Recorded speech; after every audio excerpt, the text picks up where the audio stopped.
दर्जो पहिरियों सबक़ 13 सिंधुपति महाराजा ॾाहिर सेन। हिते ॿ ॼणा पाण में ॻाल्हाइनि था, शीला ऐं राजू। राजू, तव्हीं ॾियारीअ जे मोकलुनि में केॾां विया हुआ? शीला, हिन साल मोकलुनि में असीं पंहिंजे मास्तरनि सां अजमेर घुमण विया हुआसीं। वाह, अजमेर त राजस्थान जो सुहिणो शहर आहे। उते ॾिसण वटां अनेक आस्थान आहिनि। शीला, असीं उते जा सभु मुख्य आस्थान घुमियासीं। अजमेर जे भरिसां पुष्कर नाले मशहूरु तीर्थ आहे, असीं उते बि वियासीं। हा, ॿुधो अथमि त उहो मंदरनि जो ॻोठु आहे। उते ब्रह्मा जो वॾो मंदरु आहे। ॿिया बि अनेक मंदर ऐं घाट आहिनि। उते झूलेलाल जो मंदरु ऐं घाट बि आहे। असां उते सनानु कयो ऐं झूलेलाल जो मंदरु बि ॾिठो। पुष्कर खां मोटंदे असीं ॾाहिर सेन स्मारक बि ॾिसण वियासीं। राजू, ॾाहिर सेन केरु हो?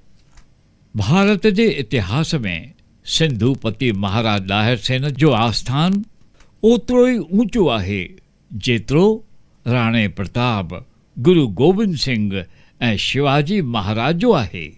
वाह, ॾाहिर सेन जे बाबति थोरो विस्तार सां ॿुधाए न। अॼु खां अटकल 1300 साल अॻु सिंध में महाराजा ॾाहिर सेन जो राज हो।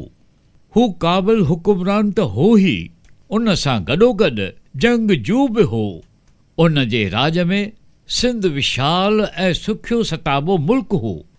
जॾहिं मोहम्मद बिन कासिम सिंध ते हमिलो कयो, तॾहिं हुन पूरी ताक़त सां मुक़ाबिलो कयो, पर मुल्क में अहिंसा जे नाले में फैलियल कायरता, आपसी फूट ऐं दूरांदशीअ जी कोताहीअ सबबि खेसि शिकस्त खाइणी पई।